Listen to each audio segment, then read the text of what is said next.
ठीक है जी, question number हम कर रहे हैं 9 2020 की बुक के अकॉर्डिंग, और 19 में भी शायद यही है, और उससे पहले की बुक में क्वेश्चन नंबर 11 है ये। ठीक है जी, और जो हम टाइप कर रहे हैं वो टाइप है बैलेंस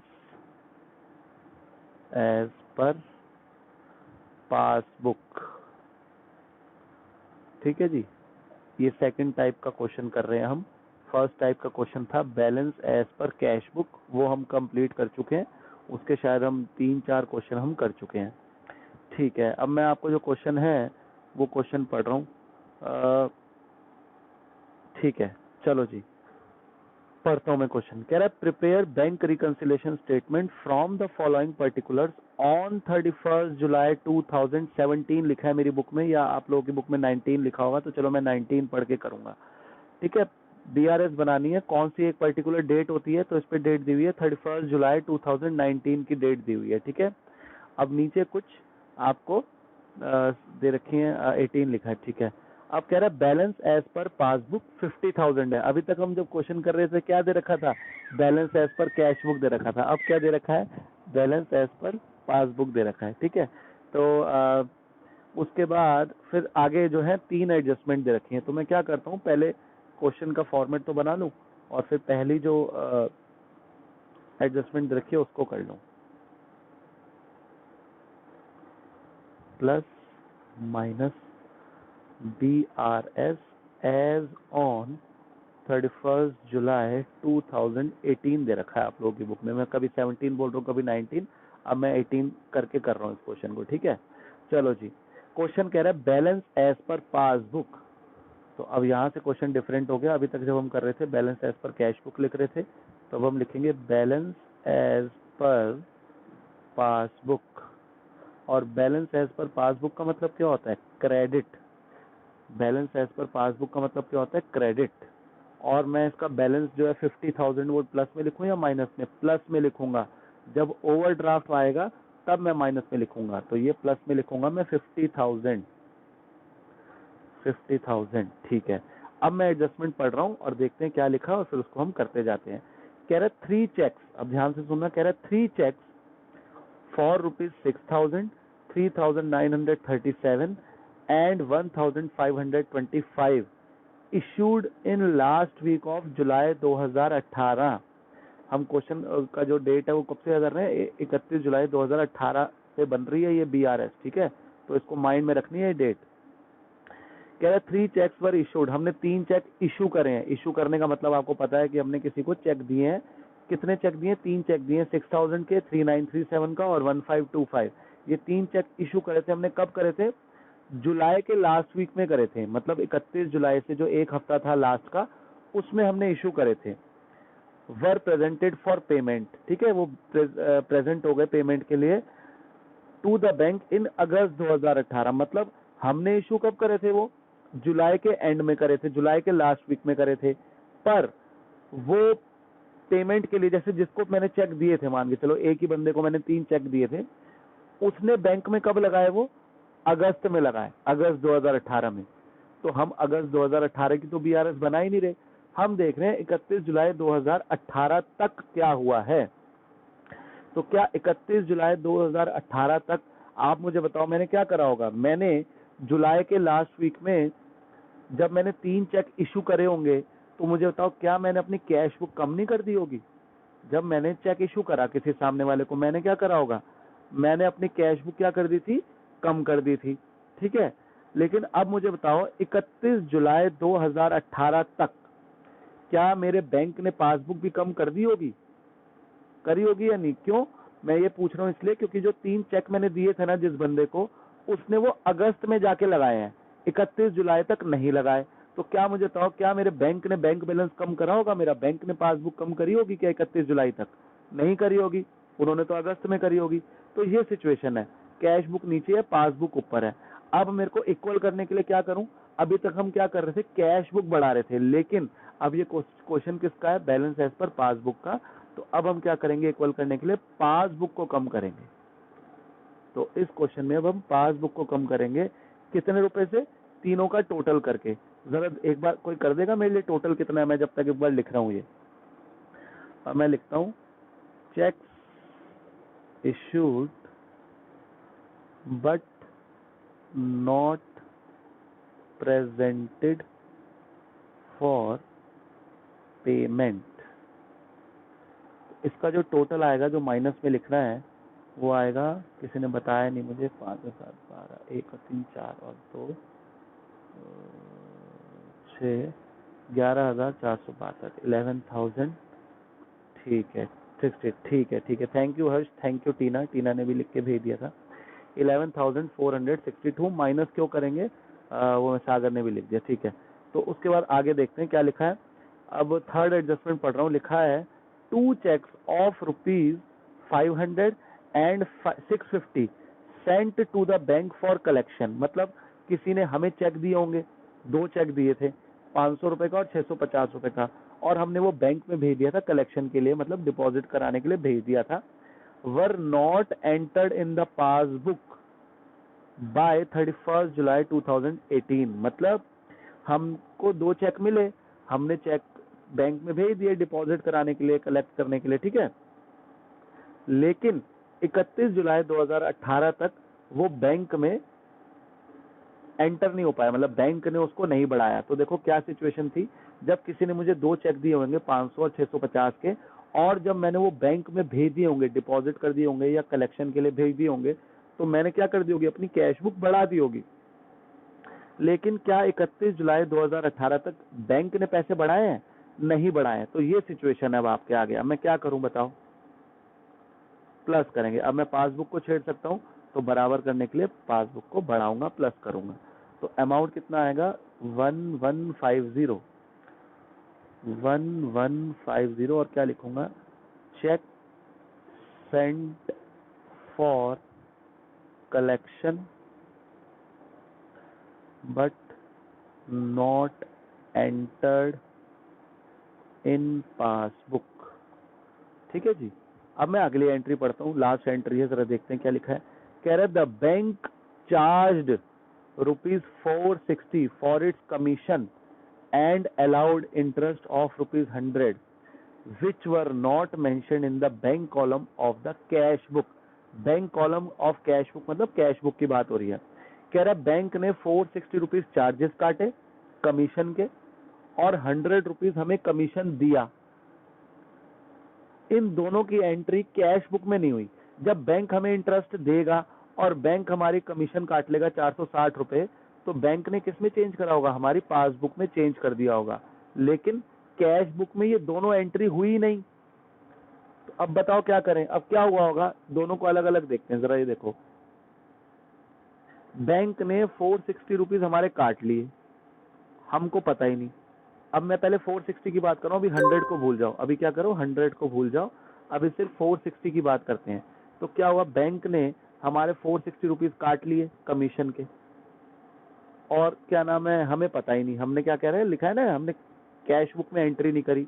अब 460 का क्या करूं, 460 बढ़ाऊं या 460 से कैश बुक कम करूं? क्या करूं मैं बराबर करने के लिए? 460 प्लस कर दूं, ठीक है।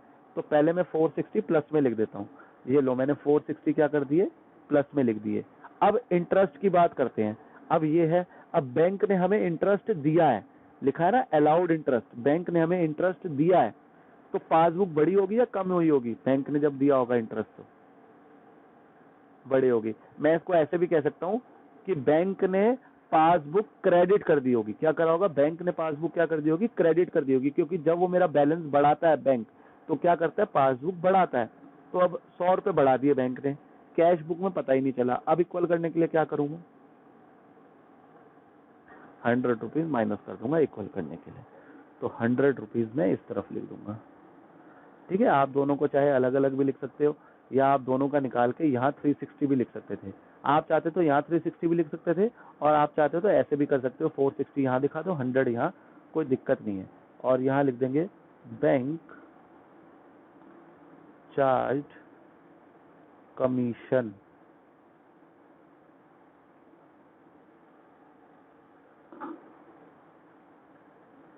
क्या मतलब?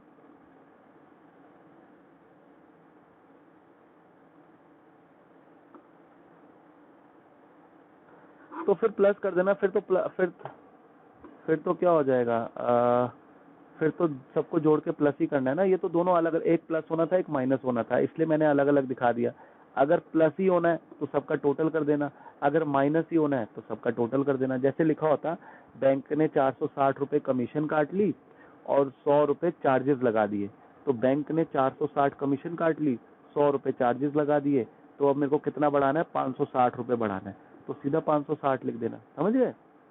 मतलब अगर प्लस ही होना है तो एक साथ प्लस कर देना, माइनस ही होना है एक साथ माइनस कर देना। लेकिन अगर एक प्लस होना है एक माइनस होना है तो दोनों को अलग अलग भी दिखा सकते हो, और दोनों का वो करके राउंड ऑफ करके 360 यहाँ भी दिखा सकते थे। फिर अगर आप 460 और 100 की जगह 360 दिखाओगे यहाँ पर तो आंसर तो सेम ही आएगा ना, आंसर में थोड़ी डिफरेंस आएगा। चलो अब जरा इसका टोटल कर लेते हैं। क्वेश्चन पूरा हो गया। तो 99% आपको पता है कि बैलेंसिंग फिगर यहीं आएगी, और इसमें भी ऐसा ही हो रहा है, ये वाली साइड बड़ी आ रही है। जरा टोटल करते हैं, इसका कितना आएगा, 0, 5 और 6 11, 1 6 51,610। अब जरा इसमें से इसको माइनस करते हैं, 2 में 8 प्लस करें 10, 1 आ गया, 1 और 6 7, 7 और 4 11, 1 और 4 5 और 1 6, 0 हो गया, और 1 में 0 ऐड करा 1 हो गया, 1 में 40,048 रुपीज। तो अब मेरे को बताओगे यहाँ क्या लिखूं, बैलेंस एज पर क्या लिखूं यहाँ पे अब, वेरी गुड, यहाँ पासबुक आया तो अब यहाँ आएगा बैलेंस एज पर कैश बुक। ठीक है, वेरी गुड टीना, ठीक है, बैलेंस एज पर कैश बुक और डेबिट। क्लियर हुआ आप लोगों को? ये कुछ मुश्किल था इसमें? बस समझना है कि क्या हुआ है, और जब ये पता चल गया कि क्या हुआ है और फिर क्या करना है वो तो हमें पता है। जब पासबुक का क्वेश्चन होगा तो पासबुक में चेंज करेंगे, कैश बुक का क्वेश्चन होएगा तो कैश बुक में चेंज करेंगे। बट हमें ये पता होना चाहिए कि एक्चुअल में हुआ क्या है। दो चीजें तो है, पहले देखना होता है क्या हुआ है, जब हमें पता चल जाता है क्या हुआ है, अब फिर हम देखते हैं कि अब क्या करना है बराबर करने के लिए, तो फिर हम उस हिसाब से कर लेते हैं। एक इसके नीचे वाला क्वेश्चन है वो भी कर लेते हैं जरा। आप लोगों को मिला ये क्वेश्चन जिसका आंसर जो है 11,980 आ रहा है। चलो जी, कर रहे हैं क्वेश्चन नंबर 13 कर रहे हैं अब हम। क्वेश्चन नंबर 13 जो है वो 2020 की बुक के अकॉर्डिंग क्वेश्चन नंबर 13 है ये, और 2019 और 18 में ये कुछ आगे पीछे ही क्वेश्चन होगा, पर 2020 की बुक के अकॉर्डिंग क्वेश्चन नंबर 13 है। ठीक है, चलो ठीक है, इसको आप देखो। ठीक है, पहले मैं फॉर्मेट बना लूँ।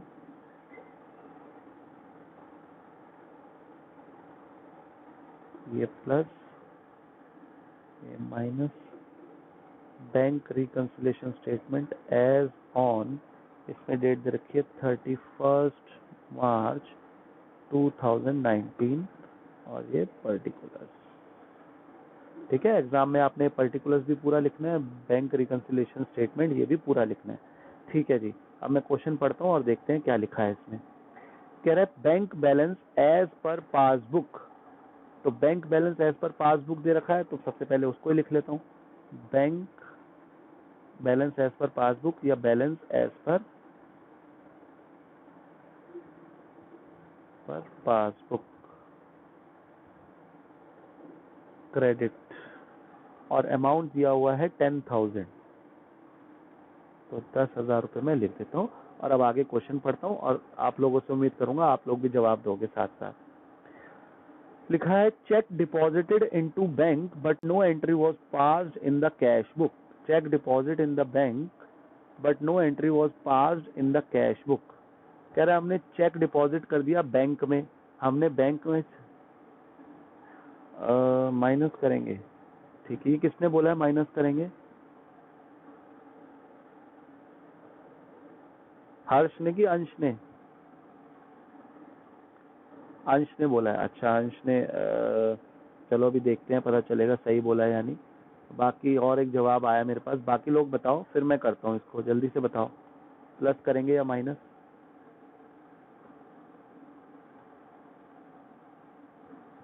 युवराज भी बताए, हर्ष बताए, सागर बताए। हाँ जी, मैंने लिख लिया cheque deposited into bank but no entry passed in cash book. तो देखो क्या कह रहा है, कह रहा है हमने चेक जो था ना, हमें चेक मिला, हमें चेक मिला और हमने बैंक में डिपॉजिट करा दिया, बैंक में डिपॉजिट करा दिया। अब यहाँ तक तो देखने में लगता है जैसे पहले जैसे क्वेश्चन करें वैसे हैं, लेकिन आगे देखो क्या लिखा है, but no entry pass in the cash book. हमें हमें चेक मिला, हमें चेक मिलता है और बैंक में जमा कराते हैं, तो हम क्या करते हैं, हम कैश बुक में बढ़ा देते हैं और फिर देखते हैं कि भाई 2-3 दिन बाद पासबुक में भी बढ़ जाता है, ऐसे होता है ना, बाद में बढ़ता है। लेकिन हमने यहाँ क्या कर दिया, हमें चेक मिला, हमने बैंक में जमा करा दिया और 2-4 दिन बाद वो बैंक में बढ़ भी गया होगा तो पासबुक बढ़ गई, लेकिन हम कैश बुक में एंट्री करना भूल गए हैं। देखो ध्यान से क्या लिखा है, no entry was passed in the cash book. अभी तक हम क्या करते हैं, जैसे हम चेक जो है बैंक में जमा कराते हैं तो कैश बुक बढ़ा देते हैं ना, जैसे अभी तक हमने जितने भी क्वेश्चन करे। पर यहाँ गलती ये हो गई, कह रहे कि हमने कैश बुक में बढ़ाया ही नहीं, तो हमें चेक मिला, हमने बैंक में जमा करा दिया और फिर बैंक में वो बढ़ भी गया होगा 2-4 दिन बाद, तो हमारी पासबुक क्या हो गई, बढ़ गई। और हमने कैश बुक में तो एंट्री नहीं करी, कैश बुक में बढ़ाया ही नहीं है। तो अब इक्वल करने के लिए क्या करूं, प्लस या माइनस, माइनस, क्योंकि ये क्वेश्चन पासबुक का है तो पासबुक को कम करूंगा। ठीक है, क्लियर हो गया टीना और युवराज को भी क्यों माइनस करा है मैंने।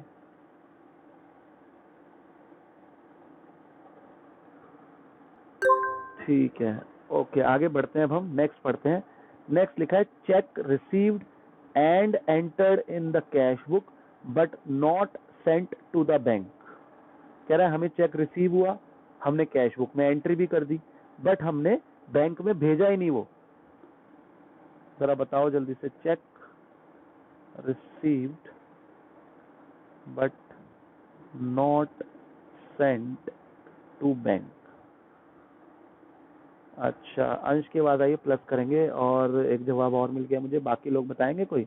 तो देखो इसमें क्या हुआ है, हमें चेक मिला, और चेक मिला तो हमने क्या कर दिया, हमने अपनी कैश बुक बढ़ा दी, लेकिन हमने बैंक में भेजा ही नहीं। जब बैंक में चेक भेजेंगे नहीं तो वो बढ़ेगा कैसे, तो ये सिचुएशन है। अब इक्वल करने के लिए क्या करूं, पासबुक बढ़ा दूं। तो बिल्कुल सही जवाब दिया टीना और अंश ने। 1200 से इसको क्या कर देंगे, प्लस कर देंगे। बाकी लोग भी पार्टिसिपेट करो भाई, अब तो काफी मतलब क्वेश्चन कर लिए हमने इस चैप्टर के, तभी कहता हूँ होमवर्क करो, ताकि फिर आप लोग भी पार्टिसिपेट कर पाओगे, क्योंकि जब क्वेश्चन करे होंगे, प्रैक्टिस करी होगी, तो आंसर भी निकल कर आएंगे। चलो अब मैं अगला पढ़ रहा हूँ और आप लोग बताओ क्या। अब ये थोड़ा सा डिफरेंट है, थोड़ा सा दिमाग लगाना और बताना मुझे। कह रहे credit side of the cash book, bank column, cash book के बैंक कॉलम की बात कर रहा है वो, और वो भी क्रेडिट साइड। कास्ट शॉर्ट मतलब हमने गलती से कैश बुक का जो बैंक कॉलम है उसकी जो क्रेडिट साइड है वो गलती से कम लिख दी। कास्ट शॉर्ट हमने गलती से कम लिख दी, तो उससे क्या फर्क पड़ेगा कैश बुक पे, और क्या होगा पासबुक से जब कंपेयर करेंगे। तो थोड़ा सा दिमाग लगाओ और मुझे जवाब दो, खुद पढ़ो और समझो, और मुझे प्लस या माइनस बताओ क्या करेंगे, फिर मैं करके बताऊंगा क्या करना है। मुझे जितना मैंने बाकी लोगों को पढ़ाया हुआ है, टीना को तो इतना नहीं पढ़ाया मैंने, इतना क्या पढ़ाया है नहीं, तो मुझे बाकी लोग जवाब दें कि जो कैश बुक की जो क्रेडिट साइड होती है, मुझे दो ऑप्शन दे रहा हूँ, आप लोगों को मुझे बताना उसमें से वो कौन सी साइड होती है जो मैं बोलने वाला हूँ। क्रेडिट साइड वो रिसीट साइड होती है या पेमेंट साइड होती है, जो क्रेडिट साइड होती है। क्रेडिट साइड में पेमेंट साइड, वेरी गुड। मतलब कि कैश बुक का डेबिट कॉलम का मतलब ये है कि अगर हम कुछ डेबिट में लिखते हैं, इसका मतलब हमें कहीं से पैसे आए हैं, मतलब हमारा बैंक बैलेंस बढ़ा है। हाँ हाँ, और क्रेडिट साइड में लिखने का मतलब ये है कि हमने कोई पेमेंट करी है, या तो कोई एसेट खरीदी होगी या तो कोई खर्चा करा होगा, उसके बदले हमने बैंक के थ्रू पेमेंट करी है ना, क्योंकि यहाँ पे बैंक कॉलम की बात हो रही है। तो क्रेडिट साइड मतलब है कि पेमेंट साइड, मतलब कि खर्चे वाली साइड, एक तरीके से समझो कि हम कोई खर्चा करते हैं तो हम, और बैंक से पेमेंट करते हैं तो हम कैश बुक की क्रेडिट साइड में लिखते हैं।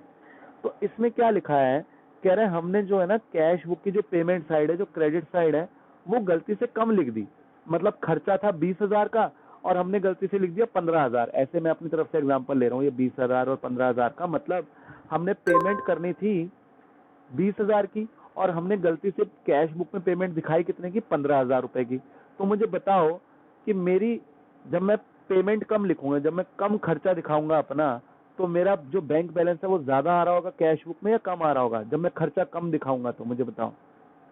वेरी गुड, टीना भी इतना समझे जो मैं बता रहा हूँ, क्योंकि इसमें कुछ कैश बुक वाली बात नहीं है, बड़ी कॉमन सेंस वाली बात कर रहा हूँ मैं।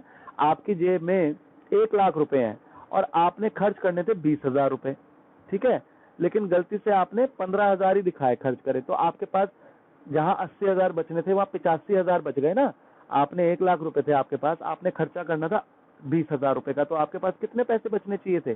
80,000, लेकिन आपने खर्चा दिखाया 15,000 का, तो आपकी जेब में अब कितने पैसे बचे हैं? 85,000। तो मतलब बैलेंस ज्यादा आएगा ना, जब जब आप खर्चा कम दिखाओगे तो आपके जेब में पैसा ज्यादा बचेगा, आपके बैंक में ज्यादा पैसा बचेगा। तो यही हो गया, कह रहा है कि आपने खर्चा दिखाना था ज्यादा और गलती से आपने खर्चा दिखाया कम। यही तो लिखा है, credit side of the cash book bank column cast short. Short मतलब कि आपने जो क्रेडिट साइड है कैश बुक की, या जो पेमेंट साइड कहते हैं क्रेडिट साइड को, अगर आपने वो पेमेंट कम दिखाई है, खर्चा कम दिखाया है, तो आपका जो बैंक बैलेंस है कैश बुक का वो ज्यादा आएगा, क्योंकि खर्चा कम दिखाया है। तो सिचुएशन क्या हो गई? ऐसी सिचुएशन है, आपने क्या करा, पेमेंट साइड कम दिखाई, आपने कैश बुक में पेमेंट कम दिखाई है, तो पेमेंट कम दिखाई होगी, उससे आपका कैश बुक क्या हो रहा होगा? ज्यादा आ रहा होगा। अब इक्वल करने के लिए क्या करूं मैं, बताओ? पासबुक बढ़ा दूं, पासबुक बढ़ा दूं, इक्वल करने के लिए पासबुक प्लस कर दूंगा, तो इसलिए इसको क्या करेंगे? प्लस करेंगे। कितने रुपीज? 200 रुपीज प्लस कर देंगे। तो क्या लिख दूं मैं? जो उसमें लिखा है वही लिख दूंगा, credit side of cash book cast short. ठीक है, अब आप देखो इससे 4 तरीके के क्वेश्चन बन जाएंगे इस एडजस्टमेंट से। देखो एग्जाम में ऐसा भी लिखा आ सकता है, credit side of the cash book cast short, है ना, ऐसे भी हो सकता है। फिर ऐसे भी लिखा हो सकता है, debit side of cash book cast short, या ऐसे भी लिखा हो सकता है, credit side of cash book overcast. Overcast मतलब ज्यादा लिख दी। ये ऐसे भी लिखा हो सकता है, debit side of the cash book overcast. तो आप एक समझ रहे हैं ना कि मैंने बताया कि भाई खर्चा कम दिखा दिया, तो उससे आपको मतलब ये देखना है कि जो लाइन लिखी है इससे कैश बुक पे क्या फर्क पड़ेगा, बढ़ेगी या कम होएगी। जैसे मैं एक बोलता हूँ, लिखा होगा credit side of the cash book overcast. क्या लिखा है कि credit side of the cash book overcast, मतलब कि जो पेमेंट साइड है, क्रेडिट साइड मतलब पेमेंट साइड है कैश बुक की, वो हमने खर्चा ज्यादा दिखा दिया, पेमेंट ज्यादा दिखा दी। तो मुझे तो जब हम पेमेंट ज्यादा दिखाएंगे तो हमारा कैश बुक का बैलेंस क्या आएगा? कम आएगा, कम आएगा। जब आप खर्चा ज्यादा दिखाओगे तो आपकी कैश बुक क्या हो जाएगी? बैंक बैलेंस कम हो जाएगा। फिर हम इक्वल करने के लिए क्या करेंगे? पासबुक को कम करेंगे। तो समझ गए हो कि डेबिट साइड, क्रेडिट साइड या payment side, receipt side of the cash book cast short या ओवरकास्ट लिखा हो तो किस तरीके से करना है, आपने समझ के करना है। कई टीचर रटवा देते हैं, भाई ऐसे लिखाओ तो ये कर देना ऐसे। अब कितने सारे रटवाऊं मैं आपको? इशूड में अलग रटवाऊं, डिपॉजिट में अलग रटवाऊं, चार्जेस में अलग, ऐसे कई टीचर इसको रटवाने वाले चैप्टर से करवा देते हैं। तो मैं सोचता हूँ कि हम 2 मिनट चाहे ज्यादा लगा लें, लेकिन सही कर आए, और इससे आपको रटना नहीं पड़ेगा। रटने की जो चीज होती है हमें याद रखनी पड़ती है लंबे टाइम तक, लेकिन अगर हम किसी चीज का लॉजिक समझ जाते हैं ना और उसकी प्रैक्टिस करते हैं तो फिर वो लाइफ टाइम हमें याद रहता है। तो आप ये समझ लो, ये जो लाइन आई है इससे 4 तरीके के बन सकते हैं क्वेश्चन। क्रेडिट साइड अभी बताया मैंने, क्रेडिट की जगह डेबिट लिखा हो, यहाँ पे कास्ट शॉर्ट की जगह ओवर कास्ट लिखा हो, तो उसको आप अपने तरीके से बनाओ कि भाई क्रेडिट साइड पेमेंट साइड होती है, रिसीट साइड जो है वो डेबिट साइड होती है। तो अगर ये बढ़ेंगी तो कैश बुक पे क्या फर्क पड़ेगा, अगर ये घटेंगी तो कैश बुक पे क्या फर्क पड़ेगा, अगर क्रेडिट साइड बढ़ेगी या घटेगी तो कैश बुक पे क्या असर पड़ेगा। बढ़ेगी तो पासबुक भी बढ़ा देंगे, घटेगी तो पासबुक भी घटा देंगे। तो इस तरीके से आप ये बात ध्यान रखना। बाकी प्रैक्टिस करोगे क्वेश्चंस की, उसमें आपको और भी आएंगे अभी बीच में, तो आपको पता चलेगा। अब अगला पढ़ रहा हूं मैं, ध्यान से समझना। लिखा है insurance premium paid directly by the bank under the standing advice. ये स्टैंडिंग एडवाइस, स्टैंडिंग इंस्ट्रक्शंस मैंने आपको बताया था, जैसे मैंने भी अपने बैंक को दे रखी है, तो वो खुद ही मेरी तरफ से इंश्योरेंस प्रीमियम पे कर देता है मेरा। तो इसमें मुझे बताओगे क्या करूं मैं? बैंक ने इंश्योरेंस प्रीमियम पे कर दिया डायरेक्टली, ठीक है, तो एक जवाब आया प्लस करने का। हाँ वेरी गुड। तो क्या हुआ है, बैंक, हाँ बैंक ने पासबुक कम कर दी मेरी क्योंकि इंश्योरेंस प्रीमियम पे करा है। अब इक्वल करने के लिए क्या करूं? पासबुक बढ़ा दूं। तो प्लस करेंगे इसको, अमाउंट कितना है? 600 रुपीज। वेरी गुड, सागर का भी जवाब आ गया था। तो insurance premium paid directly by bank. ठीक है, नेक्स्ट पढ़ता हूं मैं। कह रहा है bank charges entered twice in the cash book. बड़े ध्यान से समझना, मैं इसलिए क्वेश्चन करा रहा हूँ, नई नई एंट्रीज मिलेंगी एक जवाब आ गया है मेरे पास। अब बाकी देखते हैं, आप लोग भी जवाब दो। दो जवाब आ गए हैं मेरे पास। अब जरा इसको 3 जवाब आ गए, वेरी गुड, जो अभी बोल नहीं सकते। 4 जवाब आ गए, अब हर्ष का जवाब रह गया बस। चलो ठीक है, देखते हैं, अब मैं भी करके देखता हूँ और बताना क्या होगा। सबने माइनस बोला है, किसी ने भी प्लस नहीं बोला। जरा मैं भी तो मिला के देख लूँ कि सही है या गलत। कह रहा है बैंक चार्जेस कैश बुक में 2 बार कम कर दिए, मतलब पासबुक में 1 बार कम हुए, कैश बुक में 2 बार कम कर दिए। अब इक्वल करने के लिए क्या करूं? पासबुक कम कर दो। बिल्कुल सही जवाब, सबने सही जवाब दिया है। तो 20 रुपए है ना, 20 रुपए में माइनस कर देता हूँ। और क्या लिखेंगे? Bank charges entered twice in the cash book. चलो जी, नेक्स्ट पढ़ रहा हूँ अब मैं। जरा बताएं आप लोग क्या करना है इसमें। कह रहा है cheque issued but not presented to the bank for payment. बड़ा आसान है, हमने चेक इशू कर दिया। एक जवाब आ गया मेरे पास, 2 जवाब आ गए, 3 जवाब आ गए, ठीक है। तो बताओ जरा, check issued but not presented for payment, 3 जवाब आ गए हैं तीनों के, बताओ। Very good. और अंश का रह गया इस बार, ठीक है, अंश ने भी दे दिया जवाब, ठीक है। चेक इशू करा है हमने, चेक इशू करा पर बैंक में प्रेजेंट नहीं हुआ। चेक इशू करा होगा तो कैश बुक कम करी होगी। अब इक्वल करने के लिए क्या करूं? माइनस। अब आप लोगों को आ रहा है चैप्टर, लेकिन मैं फिर भी कह रहा हूं आप लोग प्लीज घर पे होमवर्क करा करो। अभी तो मैं लिख रहा हूं ना, जब तक अपने हाथ से लिखोगे नहीं तब तक अकाउंट्स नहीं आएगी। अब मैं ज्यादा नहीं बोल रहा, बाकी आप लोग समझदार हो। 500 क्या लिखूं? Check issued but not presented for payment, ठीक है। नेक्स्ट पढ़ रहा हूं, जरा बताओ। लिखा है cheque received enter twice in the cash book. बताओ जरा। प्लस प्लस प्लस, सबका जवाब आ गया प्लस, वेरी गुड। हमको चेक रिसीव हुआ तो हमने कैश बुक बढ़ा दी, और हमने गलती से 1 बार नहीं 2 बार बढ़ा दी। और बैंक की जो पासबुक है वो तो 1 बार बड़ी होगी, पासबुक 1 बार बड़ी होगी, मतलब 1 बार ये दोनों बढ़े और फिर ये एक हमने गलती से और बढ़ा दिया। अब इक्वल करने के लिए क्या करूं? पासबुक प्लस कर दूं। बिल्कुल सही जवाब आप लोगों का। 1000 रुपए से इसको प्लस कर दूं। Check received entered twice in the cash book, ठीक है जी। नेक्स्ट पढ़ रहा हूं और बताना आप लोग क्या है। कह रहा है बिल डिस्काउंटेड। अब बिल डिस्काउंटेड क्या होता है आप सब लोगों को पता है, मैंने लास्ट क्लास में बताया था। बैंक से जब हम बिल डिस्काउंट करवाते हैं ये सब, ठीक है। जरा पढ़ता हूं मैं। एक जवाब आ गया मेरे पास पढ़ने से पहले, अब 2 जवाब आ गए, 3 जवाब आ गए, ठीक है। Bill discounted dishonour not recorded in the cash book, ठीक है। बाकी लोग जो अंश और हर्ष तो बताएं क्या होगा। माइनस कह रहे हैं।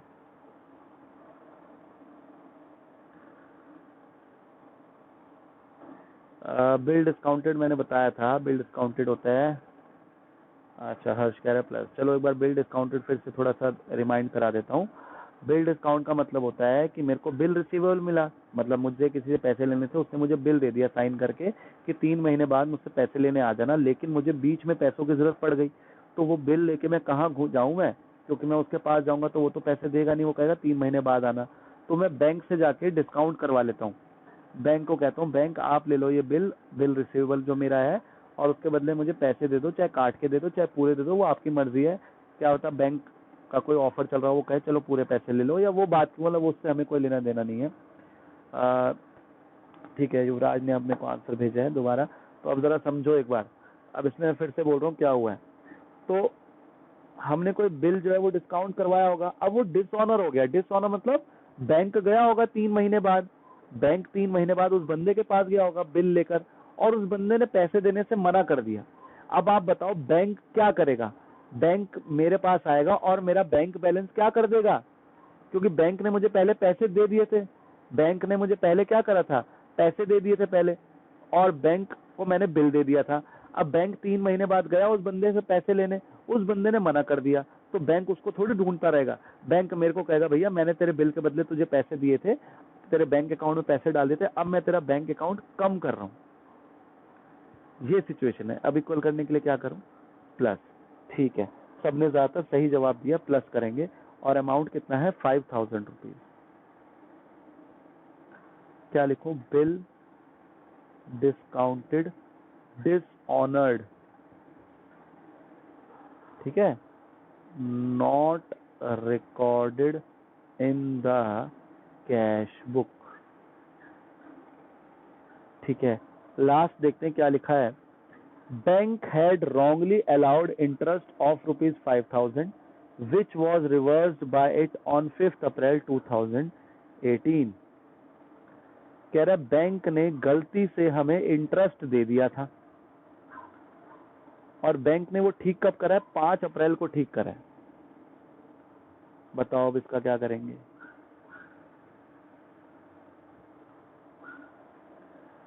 माइनस कह रहे हैं, और एक और जवाब आया है माइनस। 31 मार्च तक देखना क्या हुआ है। हाँ, मतलब बैंक ने हमें गलती से इंटरेस्ट दे दिया। क्या करा, बैंक ने हमें गलती से इंटरेस्ट दे दिया। बैंक ने जो गलती से इंटरेस्ट दिया था वो गलती ठीक भी कर दी, वापस कम भी कर दिया। मतलब जब बैंक ने हमें इंटरेस्ट दिया तो बढ़ा दिया, लेकिन बैंक ने फिर ठीक भी कर दिया। लेकिन बैंक ने ठीक कब करा है, बैंक ने ठीक करा है अप्रैल में। लेकिन भैया हम तो कब की बना रहे हैं, 31 मार्च की बना रहे हैं। तो ये सिचुएशन थी। चलो समझो जरा इसको। कह रहा है बैंक ने हमें गलती से इंटरेस्ट दे दिया, तो बैंक ने जब हमें गलती से इंटरेस्ट दिया होगा तो पासबुक बढ़ गई होगी। और कह रहा है बैंक ने इसको फिर रिवर्स भी कर दिया, ठीक भी कर दिया। लेकिन बैंक ने ठीक करा 5 अप्रैल को, लेकिन 31 मार्च को हमें देखना है 31 मार्च को क्या सिचुएशन होगी। 31 मार्च को ये सिचुएशन होगी कि बैंक ने हमें इंटरेस्ट दिया तो पासबुक बढ़ गई, और हमने कैश बुक में तो कुछ करा नहीं, पासबुक ऐसे है। तो 31 मार्च को क्या हो रखा है, 31 मार्च को ऐसी सिचुएशन है। 5 अप्रैल को नहीं देखना हमने, हमने देखना है 31 मार्च को क्या है। 31 मार्च की बीआरएस बना रहे हैं हम। बैंक ने इंटरेस्ट दे दिया, बैंक ने पासबुक बढ़ा दी, और हम कैश बुक ऐसे ही है। अब मुझे बताओगे क्या करूं मैं 31 मार्च को इक्वल करने के लिए। पासबुक माइनस कर दूंगा, पासबुक माइनस कर दूंगा 5000 रुपए से। बिल्कुल ठीक जवाब, टीना ने भी जवाब दे दिया था। तो मेरे ख्याल आप लोगों को समझ आ चुका है ये कैसे करना है, और कुछ है नहीं। एक बार ये लिख देता हूँ, बैंक wrongly allowed interest। ठीक है भाई, इतना लिख दो, बैंक wrongly allowed interest। तो अब जरा टोटल करते हैं, कौन सी साइड बड़ी लग रही है, यही वाली साइड बड़ी लग रही है, तो बैलेंसिंग फिगर इस तरफ आएगा।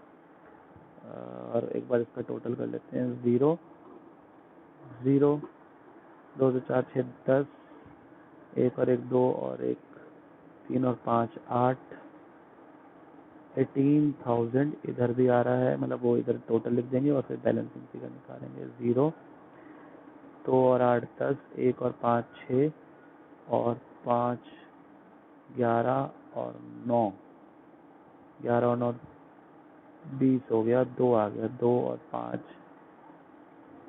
7 और 11 18 हो जाएगा। ये आ गया बैलेंस एज पर कैश बुक ब्रैकेट में डेबिट 11,980। हाँ जी, ये आंसर है। ठीक है, इस क्वेश्चन में किसी को डाउट है तो पूछ सकता है।